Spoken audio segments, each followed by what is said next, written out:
நம்ம நேற்று ஒரு நிகழ்ச்சி ஒன்று ஒளிபரப்பாச்சு.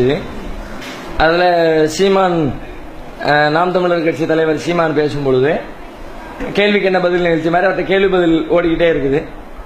அப்போ உங்க அமைப்புல முஸ்லீம்கள் இருக்கிறாங்களா, அவங்கெல்லாம் தமிழை ஏத்துக்கிட்டாங்களா, எல்லாருமே தமிழ்ல தான் பேர் வைக்கிறாங்களா, நீங்க தமிழ் தமிழ்னு பேசிட்டு இருக்கிறீங்களே, முஸ்லீம்கள்லாம் உருதுல தானே பேர் வைக்கிறாங்க, பெரும்பாலும் உருதுல வைக்கிறது இல்லை, நம்ம அரபியில வைக்கிறோம். கேள்வி கேட்கிற கும்பிட்டுக்கு அது தெரியல, அது செய்தி, அது வேற, அது பிரச்சனை இல்லை. சில பேர் தான் உருதுல வைப்போம், பெரும்பாலும் அரபியில தான் நம்ம வைப்போம். அப்போ அரபியில தானே உருதுல தானே வைக்கிறாங்க, அதை பத்தி என்னன்னு சொல்லி கேள்வி கேட்கும் போது அவர் அதுக்கு ஒரு ஆன்சர் பண்றாரு. என்ன பண்றாருன்னா, இல்லையே இப்போ பரவலா வச்சுக்கிட்டு இருக்கிறாங்களே, அப்படி உதாரணங்கள் சில சொல்றாரு. இவர் தமிழ்ல வச்சிருக்காரு, அவர் தமிழ்ல வச்சிருக்காரு அப்படின்னு ஒரு 2-3 உதாரணம்லாம் சொல்றாரு. அதுக்கு பிறகு இல்லங்க, அது கொஞ்சம் கொஞ்சமா மாறும், வைப்பாங்க, எல்லாரும் தமிழ் பேருக்கு மாறுவாங்க, எல்லா முஸ்லீம்களும் கொஞ்சம் கொஞ்சமா அதை மாத்தி எல்லாம் தமிழுக்கு வந்துருவாங்கன்ற மாதிரி ஒரு பதில் அவர் சொன்னார். இது பேஸ்புக், வாட்ஸ்அப்ல எல்லாம் கேள்விகளாக கூட ஓடிக்கிட்டு இருக்கு. அந்த நிகழ்ச்சி முடிஞ்ச நேரத்துல இருந்து கேள்வியா ஓடிக்கிட்டு இருக்கிறத நீங்க பார்த்திருப்பீங்க. இதுல அவர் ஒரு பெரிய புரிதல் இல்லாம ஒரு விஷயத்த சொல்லி இருக்கிறார். இதுக்கு முந்தி, இந்த கேள்விக்கு முன்னாடி அவர்கிட்ட ஒரு கேள்விக்கு பதில் சொல்லும் பொழுது, ஏன் முஸ்லீம்கள் எல்லாம் இஸ்லாத்தை தேர்ந்தெடுத்தாங்க, இந்தியாவில் வாழக்கூடிய முஸ்லீம்கள் அப்படின்னு ஒரு விளக்கம் கொடுக்கிறார். சரியான விளக்கம். என்ன விளக்கம் கொடுக்கிறாரு? இந்த நாட்டில் இருந்த சாதிய அடக்குமுறைகள், அதனால் ஏற்பட்ட இழிவுகள், இதையெல்லாம் பார்த்துட்டு இஸ்லாம் தான் அதற்கு தீர்வாக அமைஞ்சிருக்குன்னு சொல்லிவிட்டு இங்க இருக்கிறவங்க இஸ்லாத்துக்கு மாறினாங்க அப்படின்னு சொன்னார். உண்மைதான். இதுக்கு முன்னாடி இருந்த பல பேரு இஸ்லாத்தை ஏற்பதற்கு இது ஒரு காரணமாக இருந்துச்சு. அதையெல்லாம் நல்லா விளக்கிட்டு வந்தார். அதை புரிஞ்சுக்கிட்டவரு ஏன் இஸ்லாத்தை தேர்ந்தெடுத்தார்கள், அவனுடைய பின்னணி என்ற வரலாற்றை தெரிந்தவருக்கு ஏன் அரபியில பேர் வச்சிருக்கிறாங்கன்ற தெளிவு இல்லை. அதனால இந்த பதில சொல்லி இருக்கிறாரு. இது தெரிந்திருந்தால் அரபியிலே பேர் வைக்கட்டும் என்றுதான் அவரும் சொல்லி இருப்பார் என்று நான் நினைக்கிறேன். ஏன்னு கேட்டா, நாம இதை வைக்கிறதுக்கான காரணம் என்ன? சாதிய ஒழிப்பு, சாதி பிரச்சனைகள்ல இருந்து மீண்டு நாம இஸ்லாத்திற்குள்ள வந்ததுக்கு பிறகு இஸ்லாம் பூரண விடுதலையை கொடுத்துருச்சு. இஸ்லாத்த மாதிரி முழுமையாக சாதியை ஒழித்த ஒரு கொள்கை, ஒரு சித்தாந்தம் உலகத்தில் எதுவுமே கிடையாது. இங்க சாதி இல்லம்பாங்க, ஆனா எல்லா இடத்துலையும் ஏதோ ஒரு வகையில ஏற்றத்தாழ்வு இருந்து கொண்டே இருக்கிறது. ஆனால் இஸ்லாத்துல அடியோட தொடர்ச்சி எரிஞ்சிடும். இன்னைக்கு ஒருத்தர் முஸ்லிமா மாறிட்டாருன்னா நேற்று அவரோடு ஒட்டி கொண்டிருந்த சாதியின் வாடை கூட இல்லாத அளவிற்கு ஒட்டுமொத்தமாக மனிதர்களை பரிசுத்தப்படுத்துகிற ஒரு மார்க்கமாக இஸ்லாம் இருக்கிறது. ஆனா இங்க வரக்கூடியவர் அவர் ஏற்கனவே வச்சிருந்த பேரை, அதே தமிழ் பெயரோடு இவர் இஸ்லாத்திற்குள்ள வர்றாருன்னு வச்சுக்குவோம். அதனால சாதியின் ஒரு நிலை அவரோடு தொடர்ந்து கொண்டே இருக்கிறது. இஸ்லாத்தை பொறுத்த வரைக்கும் அரபியில தான் பேர் வைக்கணும் கட்டாயம்லாம் ஒன்றும் கிடையாது.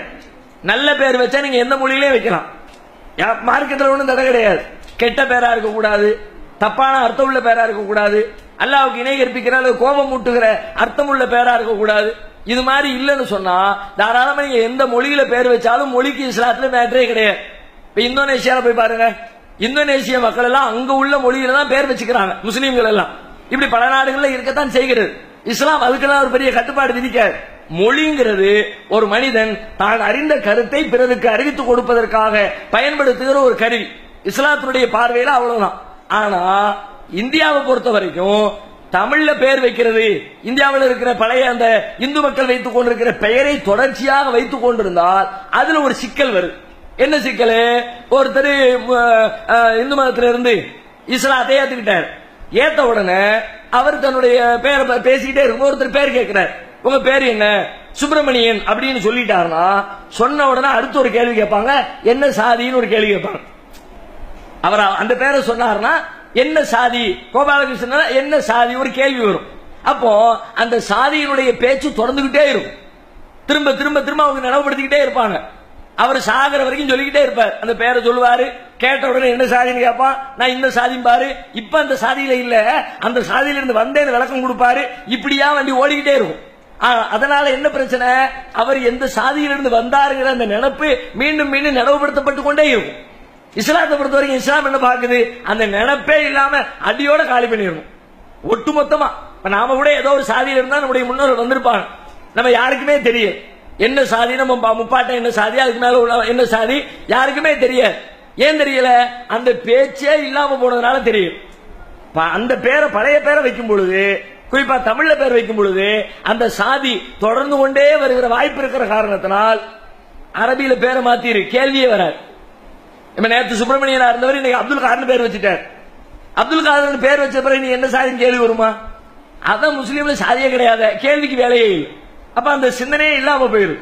இதுக்காகத்தான் நாம அரபியில பேர் வைக்கிறோமே தவிர வேற வேற காரணங்கள் இல்லை. தமிழ்ல தான் பேர் வைக்கணும் கட்டாயம் கிடையாது, அவரவர் எந்த அரபியில தான் பேர் வைக்கணும்னு கட்டாயம் கிடையாது.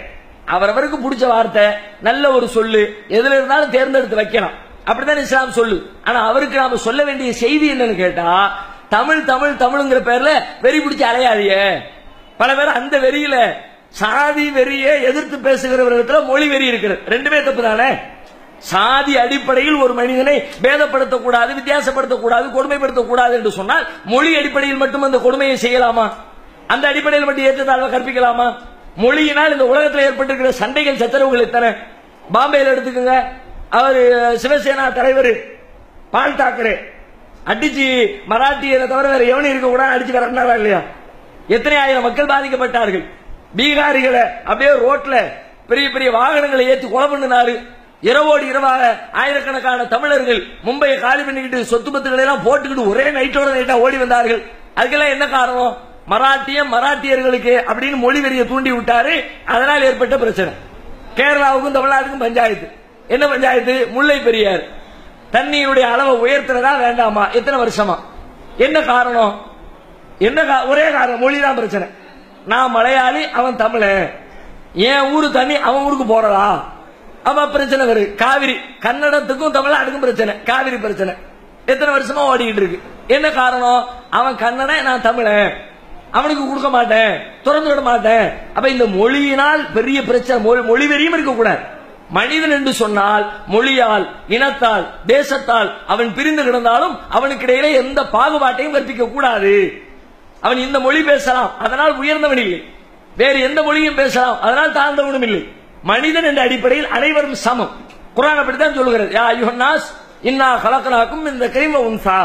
மனிதர்களே, உங்களை நாம் ஒரு ஆண் ஒரு பெண்ணிலிருந்து படைத்திருக்கிறோம். நீ எப்படி இருந்தாலும் சரி, எல்லாம் ஒரு தாய் மக்கள் தான், ஒரு தந்தைக்கு பிறந்த பிள்ளைங்க தான். அதனால மொழி அடிப்படையில் நீ பேதப்படுத்திக்காத, அது அர்த்தமற்றது, பயனற்றது, மனித நேயத்திற்கு எதிரானது. இதைத்தான் அவருக்கு சொல்லிக் கொடுக்க வேண்டி இருக்கிறது. அதனால அவர் முஸ்லீம்கள் அரபியில பேர் வைக்க கூடாதுன்னு சொன்னார்னா வரலாறு தெரியாம பேசுறார். எந்த சாதி ஒழிக்கப்பட வேண்டும் என்று அவர் பேசுகிறாரோ அந்த சாதி ஒழிக்கப்படுவதன் பின்னணியில முஸ்லீம்கள் அரபியில் பெயர் வைத்ததும் இருக்கிறது என்பதை அவர் புரிந்து கொண்டால் போதுமானது. அதனோடு சேர்த்து இன்னொன்னு அவர் சொல்றார். இன்னொன்னு என்ன சொன்னார் அப்படின்னா, உருது பேசுற முஸ்லீம்கள் பத்தி ஒரு கேள்வி வருது. உருது பேசுற முஸ்லீம்கள் எல்லாம் தமிழர்களா? இல்லங்கிறாரு. அதை பார்த்துட்டு சில பேர் கொந்தளிக்கிறாங்க. உருது பேசுற முஸ்லீம்கள் எல்லாம் தமிழே இல்லன்ட்டான். உருது பேசுறவர் தானே, உருது முஸ்லீம் தானே, அது சரியா தானே சொல்லியிருக்காரு, தப்பா எங்க சொல்லியிருக்காரு? இதுல கோவப்படுறது ஒண்ணும் இல்லையே. உருது தாய்மொழியாக ஒருத்தர் கொண்டிருக்கிறார், உருதுவை பேசிக் கொண்டிருக்கிறார், ஒரு குடும்பத்திலே உருது, வேற தேவைக்காக வேண்டி வெளியில தமிழை கற்றுக்கொண்டு தமிழை பேசுகிறார் என்றால் உருது மொழியை தாய்மொழியாக கொண்டவர் உருது முஸ்லீமாகத்தான் இருப்பார். தமிழ் மொழியை தாய்மொழியாக கொண்டவர் தமிழ் முஸ்லீமாக இருப்பார். ஆங்கில மொழியை தாய்மொழியாக கொண்டவர் ஆங்கில முஸ்லீமாக இருப்பார். உருது பேசுறதுனால அவரை தமிழர்னு சேர்க்க வேண்டிய தேவை என்ன வந்துச்சு? தமிழ் என்ன பெருமையா? நம்ம ஆளுக்கு சில பேர் இப்படி புரிஞ்சுக்கிட்டாங்களோ என்னமோ தெரியல. அவனையும் தமிழன் லிஸ்ட்ல சேர்க்கணும். ஏன் சேர்க்கணுங்கிற? அவர் உருது முஸ்லீமாவே இருந்துட்டு போறாரு. தமிழ்னா ஒசத்தியா? அந்த நம்ம உருது முஸ்லீம்கள் எல்லாம் கீழே விட்டுற கூடாதுப்பா. நமக்கு தகுந்த மாதிரி அவங்களையும் தூக்கி நமக்கு சரியகரா வச்சுக்கணும். அதுக்காக வேண்டிய தமிழன்னு சொல்ல வர்றிய? அந்த வகையில் அவர் சொன்ன பதில குறை சொல்ல முடியாது. அது ஏதோ தப்பா சொல்லிட்ட மாதிரி சில பேர் நினைக்கிறாங்க. உருது பேசுகிற முஸ்லீம் உருது பேசுகிற முஸ்லீம் தான், தமிழ் பேசுகிற முஸ்லீம் தமிழ் பேசுகிற தமிழர் தான், அவர் உருது தான். அதுல அவர் சொன்ன பதில குறை சொல்ல முடியாது. பெயர் மாத்தணும் சொன்னதை பொறுத்த வரைக்கும் அது பற்றி தெளிவில்லாமல் அறிவில்லாமல் சொல்லி இருக்கிறாரு என்பதை புரிந்து கொள்ளும்.